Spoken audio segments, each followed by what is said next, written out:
আমি চুলাতে একটা কড়াই বসিয়ে দিয়েছি, তেল দিয়েছি, পেঁয়াজ কুচি দিয়েছি, আদা রসুন বাটা দিয়েছি, পরিমাণ মতো লবণ দিয়েছি, হলুদের গুঁড়া দিয়েছি, আর এখন পানি দিয়ে দিব। পানি দিয়ে আমি সামান্য একটু মরিচের গুঁড়া দিয়ে কষিয়ে নিব মশলাটা।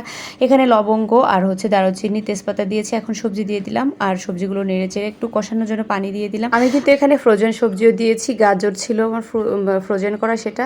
আর এখানে দেখতে পাচ্ছেন একটু আমি কষানোর জন্য পানি দিয়ে কষিয়ে নিচ্ছি। আর কষানো হয়ে যাওয়ার পরে আমি এখানে ঝোলের পানি দিয়েছি আর কাঁচামরিচ দিয়েছি। এখন আমি সবজিটা সুন্দর করে রান্না করে নিব।